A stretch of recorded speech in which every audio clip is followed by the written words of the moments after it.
the Prime Minister of the Kingdom of Thailand, the Prime Minister of the Kingdom of Cambodia, and the President of the United States of America.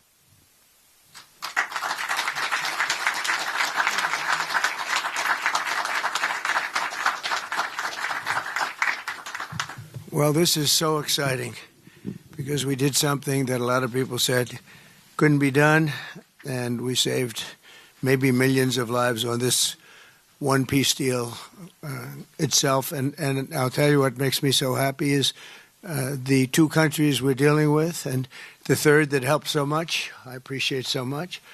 Maybe it couldn't have been done without you, but they really like each other. I'm not used to that when I do these deals. Usually there's a lot of hatred. They liked each other, so it made it a little bit easier. But millions of people are alive today because of this peace treaty. So before I begin, I want to extend our deepest condolences to the Prime Minister, Newton, as well as His Majesty, the King of Thailand, and the entire nation on the passing of Her Majesty, Queen Sirikhet, the Queen Mother, and a beautiful, incredible woman who is so respected all over the world, actually respected. I know the people of Thailand will remember her forever as the embodiment of dignity, kindness, and grace. This just happened. But this is a woman who was so loved and respected.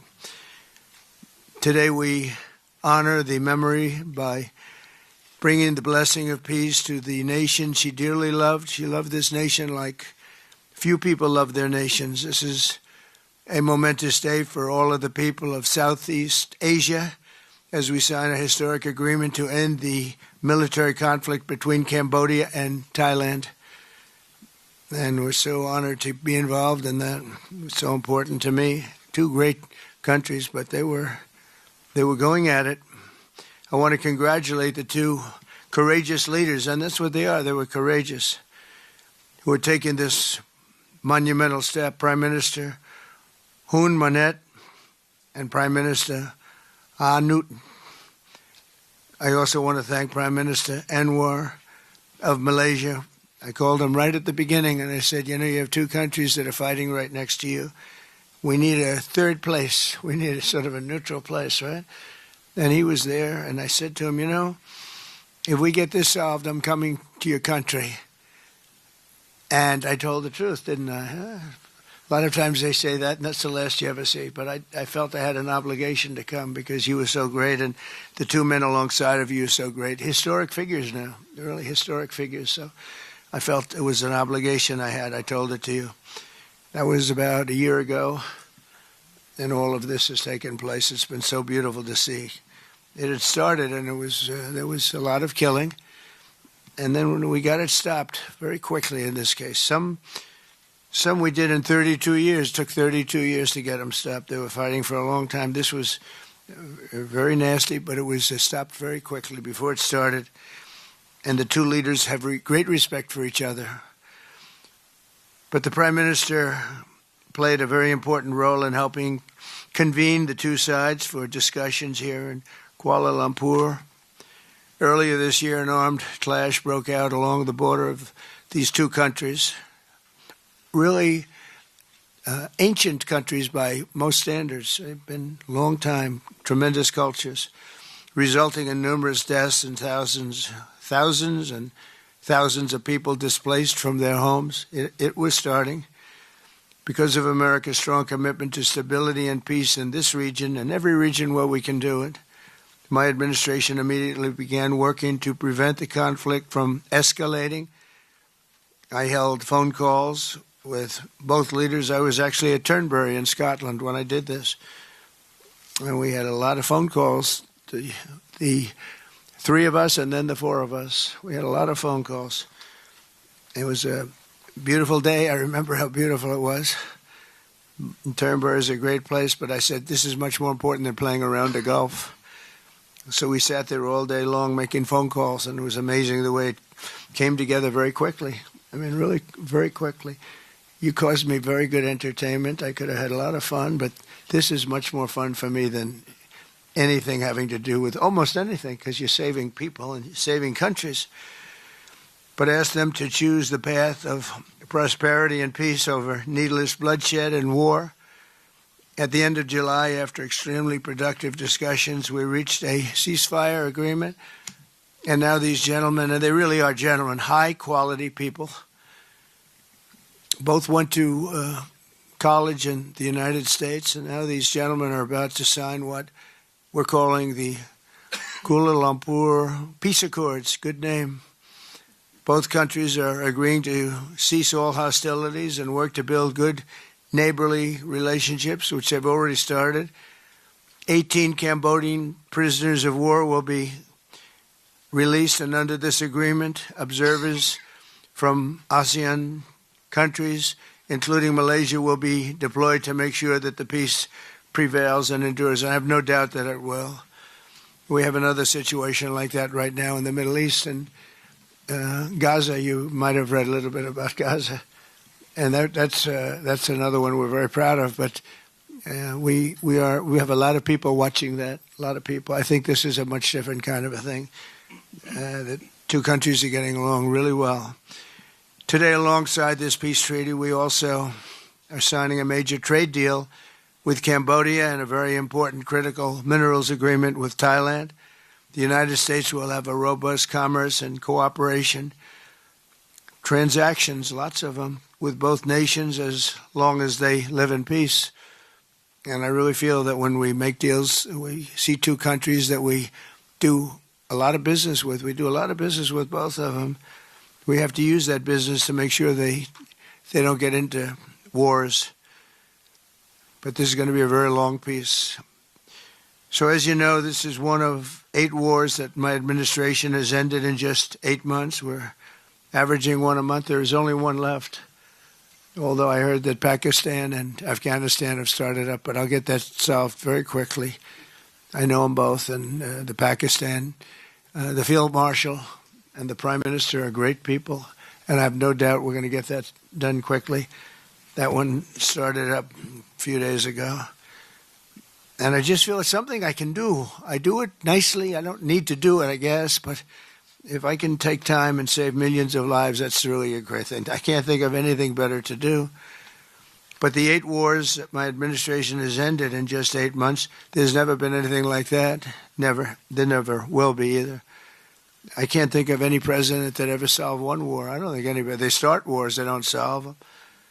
So nothing like this has been done in history, and it's an honor to be involved. On behalf of the United States, I'm proud to help settle this conflict and really develop good friendships, including people that work with each team. Look at these very distinguished people, except for my people. My people are much less distinguished, but they're very good. But look, my people understand the joke. But look at these very distinguished people, and I've gotten to know them. I want to thank Marco Rubio for being here. He was great. You always help. He's born for this job. He really was. He was born for this job. Secretary of State Jameson, thank you very much for all you did on helping too. He's the foremost expert on trade, and we're going to be doing another couple of stops where we'll be talking about no war, just pure trade. We'll be talking to President Xi in a day. We'll be stopping at Japan. We'll be stopping at South Korea. And we'll be doing some other things, but they're more related to trade. But on behalf of the United States, I'm proud to help settle this conflict and forge a future for the region where proud independent nations can prosper and thrive, safety, security, and peace. It's an amazing thing that's happened to the United States because a year and a half ago, we were a dead country. We were actually a dead country, and now we're the hottest country anywhere in the world. And when I called you, we were in the process of becoming hot. It's actually quite a while right now, but we were sort of on our way. And we had won the election big in a massive amount. And so I was respected when I called you, and it was a little bit easier. I think it's easier when you respect somebody than if you don't respect somebody. If you don't respect somebody, it never happens. But I won't forget that day because it was one of the first wars that I got involved in. And I love doing it. It's like I shouldn't say it's a hobby because it's so much more serious than a hobby, but it's something that I'm good at, and it's something I love to do. The United Nations should be doing this, but they don't do it. You know, they don't do it. They turned off my teleprompter when I made a speech. I had to make a speech without a teleprompter. They're good at that. The escalator wasn't working too well. It came to a complete halt. But, I mean, the United Nations has such great potential. I wish they could do it. They didn't get involved with us at all. We just did the deal and reported the deal, and everybody was sort of amazed that we got it done so quickly and so nicely. But now I'd like to ask Prime Minister Anwar to say a few words, and then we'll hear from Prime Minister Hun Manet and Prime Minister Newton. And these are, I just have to say it for a last time, these are incredible men. The way they came together, the way they worked so hard, and we worked long hours. It was not long days because the days were few in number, but the hours were very long and very intense. There was a lot of intensity going on because there was a lot of shooting happening while we were talking. That brings it to a new level. And the three men sitting there should really be credited with having done just an incredible job for humanity. Thank you all very much. It's an honor to have worked with you. Appreciate it. Please.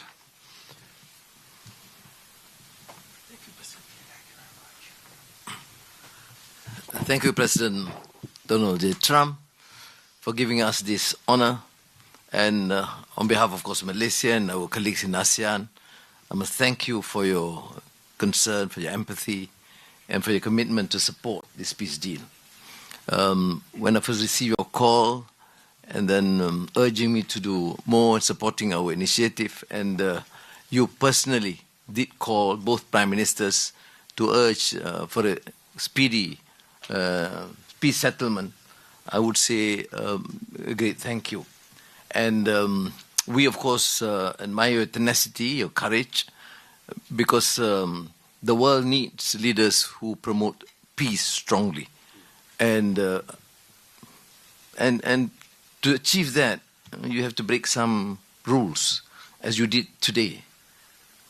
When President arrived, he asked me to join him in the car. I said, that's against the security and protocol rules. And he was delighted to break the rules, and I... A nice ride. It was a nice ride. And we share a lot of things in common. I was in prison, but he almost got there. But very good exchanges on a number of issues. Of course, priorities, of course, the peace deal. Thank you, both Prime Ministers. You did a great job. We are delighted to have you as colleagues, as true friends, and you understand the need to secure peace to save our people, and also the ASEAN position as a region of peace and prosperity.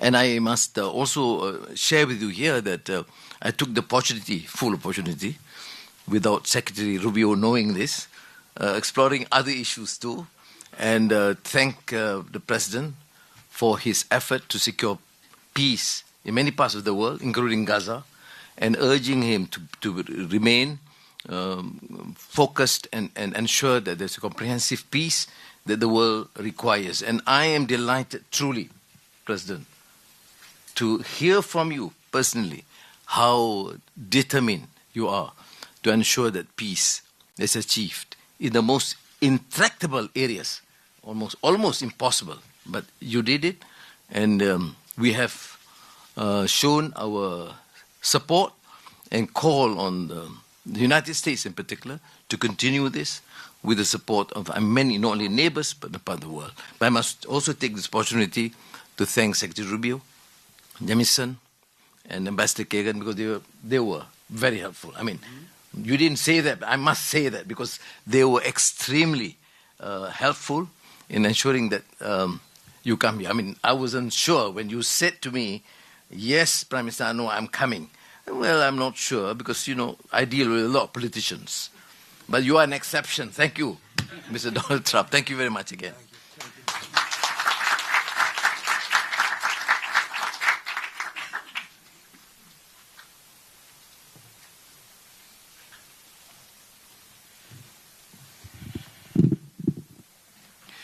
President Donald Trump, Prime Minister Anwar Ibrahim, Prime Minister Anutin Chanvirakul, Excellencies, ladies and gentlemen.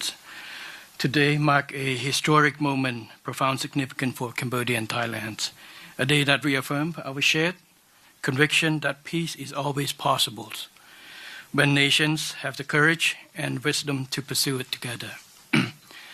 On behalf of the Cambodian peoples, I wish to express my deepest gratitude to President Donald J. Trump for his decisive leadership and steadfast commitment to supporting the lasting peace between Cambodia and Thailand, and for his tireless efforts to make it a reality. I also wish to convey my sincere appreciations to Prime Minister Anwar for his unwavering support and facilitation throughout this peace process until successful conclusions. I further extend my appreciations to my ASEAN colleagues, China, and other partners who have been supporting the ceasefire from the beginning. The principles that underpin this joint declaration are those that Cambodia holds dear. That no matter how difficult or complex our dispute may be, they must always be resolved through peaceful means in full conformity with existing treaties and international law.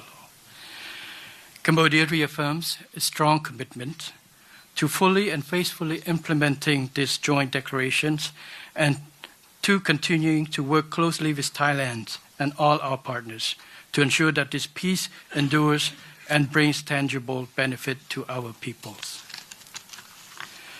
We look forward to continued support and contribution of international communities and partners to fruitful realizations of the joint declarations. As we speak, I think our two commanders are discussing on the possibility of start of withdrawal, partial withdrawal of the first phase of our heavy weapons as an indication of our willingness to show that the execution of the joint declarations. At the same time, I strongly hope for the prompt release of our 18 soldiers on humanitarian grounds and as agreed in the joint declarations.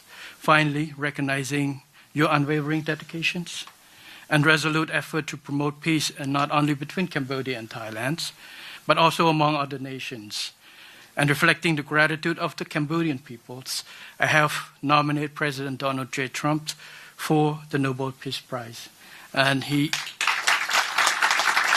like I say, peace saved life. And this is the wish of our Cambodian people as appreciations for the President. So thank you very much, Mr. President. Thank you.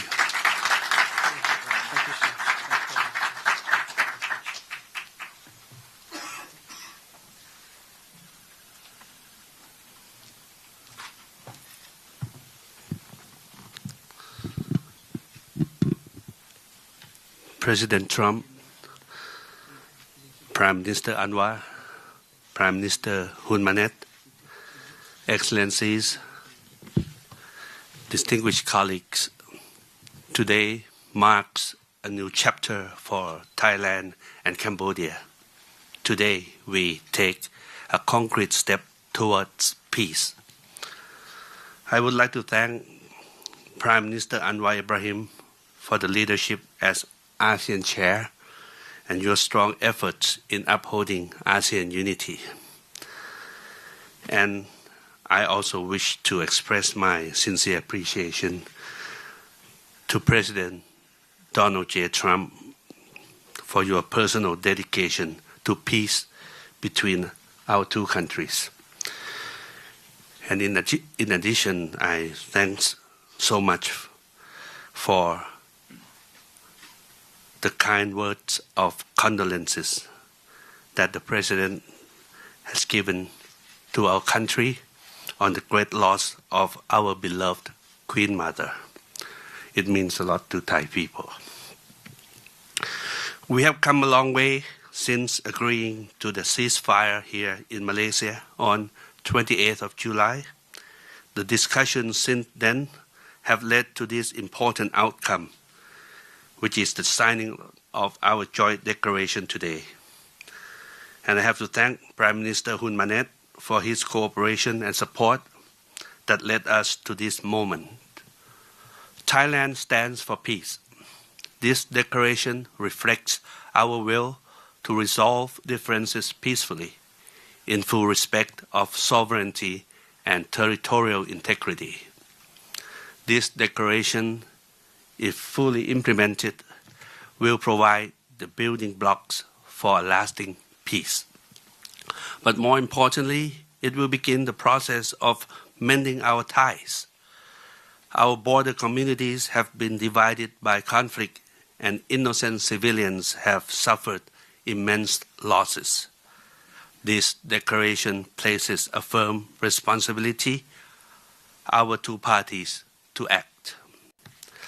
I believe we can achieve what seemed beyond reach a few months ago. To this end, I welcome the agreement that following the signing of this joint declaration today, both sides will begin implementing all the agreed points, in particular, promptly removing heavy weapons from the border areas to ensure the safety of our people, to build confidence and trust.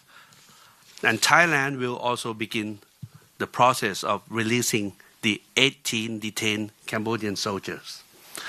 We have a responsibility to act in earnest and in good faith, and that we restore livelihoods and protect the well-being of our communities along our shared border. To achieve real change on the ground, what we agree on here must be implemented. Only then can we truly turn to a new page.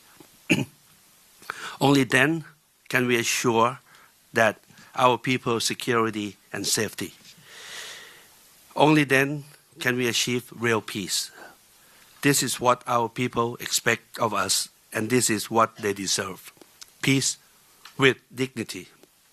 Going forward, I call on our friends to continue supporting this process so that the joint declaration is implemented fully and in good faith, rebuilding stability, trust, and renewed cooperation between Thailand and Cambodia and across our region.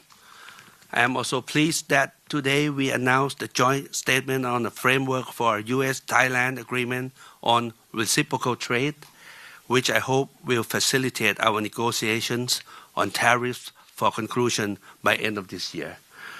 We will also sign the MOU between our governments on cooperation on critical minerals, which will further promote resilient and sustainable supply chains for years to come. Thank you once again. Thank you from the bottom of my heart. Thank you.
auto fence.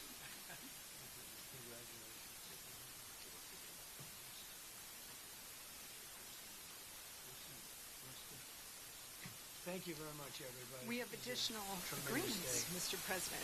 Yes. We have the Cambodian trade deal and we have the critical minerals agreement to sign. We're going to sign that. We're More signing our agreements. trade deal. I thought we could forget about this here.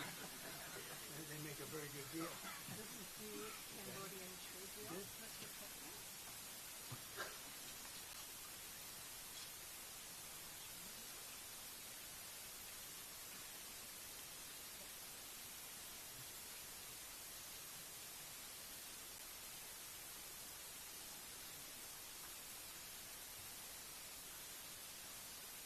And this is a great deal for both countries. This is very good.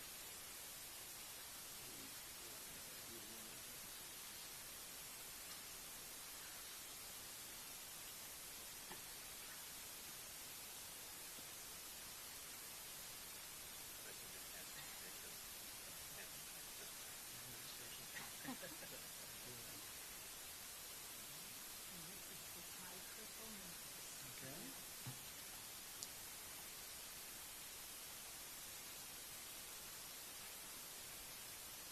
Very good.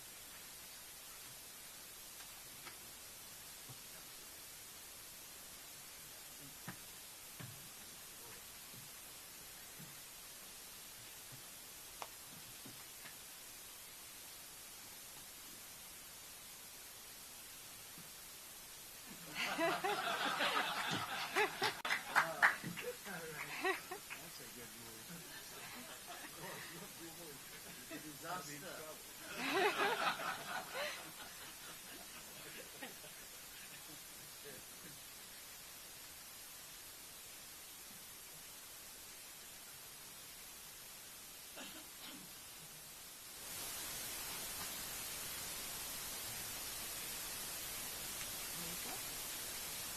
What do we hold here now?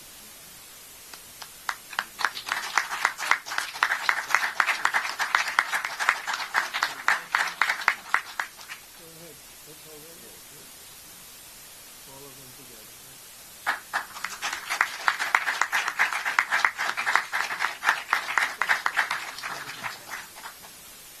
I'm just witness. Now we can do a merger on this. We have another one.